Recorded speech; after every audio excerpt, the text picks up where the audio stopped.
ভাগ্য পরিবর্তনের আশায় লিবিয়া থেকে ভূমধ্যসাগর পাড়ি দিয়ে ইতালি যাবার পথে অনেকেই আটক হন সে দেশের আইনশৃঙ্খলা বাহিনীর হাতে। তাদের বেশিরভাগের স্থান হয় ডিটেনশন সেন্টারে। অনেকে আবার মুক্তিপণের দাবিতে পাচারকারী চক্রের হাতে শিকার হন নির্যাতনের।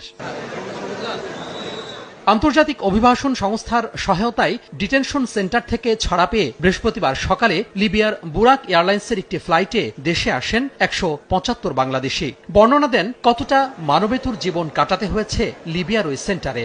মোবাইল পাসপোর্ট সব নিয়ে গেছে, পরে এক লেবি ঘরের ভিতরে আটকে রাখছে, অনেক অত্যাচার করছে, টর্চারিং করছে, মারধর করছে।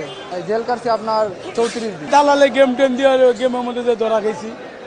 গেমেতে পরে মনে হয় পুলিশে ধরে এনে পরে আঙ্গুরে পাঠাই দিলে গেল।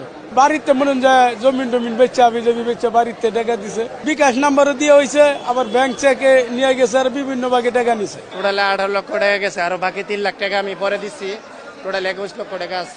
বন্দী থাকার সময়ে লিবিয়ায় বাংলাদেশি দূতাবাস কোনো সহযোগিতা করেনি বলেও অভিযোগ করেন তারা। মাসের ভিতরে একটা বারও আমাদেরকে বের করা হয় না। ৪ দেয়ালের ভিতরে আমাদের একটা রুমে সবসময় আটকা রাখা হয়। বাংলাদেশের যে এম্বাসি লিবিয়াতে আছে, যে আমাদের লিবিয়াতে আমাদের সাথে আরো আপনার ১৫০+ বাংলা ভাই থুয়েছে। একটা অনুরোধ করি তাদেরকে যাতে যত তাড়াতাড়ি সম্ভব বাংলাদেশের দেশে ফেরানোর জন্য। দেশে ফেরা ১৭৫ জনের মধ্যে আছেন পাচারকারী চক্রের মূল হোতা শাখাওয়াত। তাকে